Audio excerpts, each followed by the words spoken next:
People who've been denied when they proposed. What happened? 8 years ago. It's been 8 years. We had known each other for 5 years, dated for 3.5. Every single day I saw her was the best day of my life. We met while working at a pizza chain and had gotten close at work. I eventually worked up the courage to ask her out, even though it was awfully frowned upon as she was a driver and I was a manager. She said yes and we went to a party together and literally didn't talk to a single other soul that night. I was hooked. We dated for a year and then moved in together. I can still see her face perfectly, even that long ago. Her family was wonderful. Her father an esteemed professor at a nearby college and her mother was a cancer survivor with a heart of gold.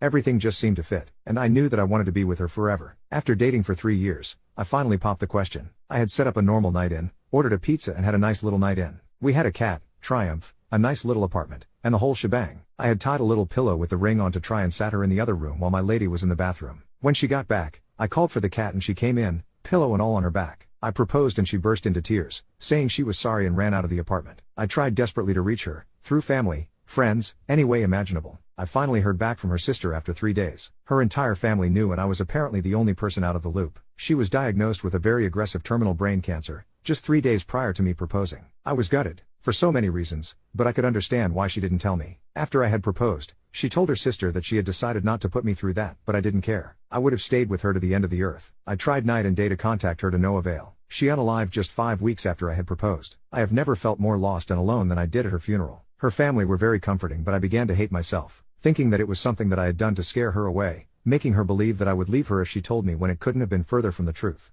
I went into a deep depression for a very long time afterwards. I drank and did substances, day and night, went from job to job, not showing up for days on end. I dropped out of school, lost a lot of my friends, considered ending my life a few times. I know now that she kept it from me to try and save me the grief of losing her. But there's nothing in the world I wouldn't give to go back in time, just to hear her say yes.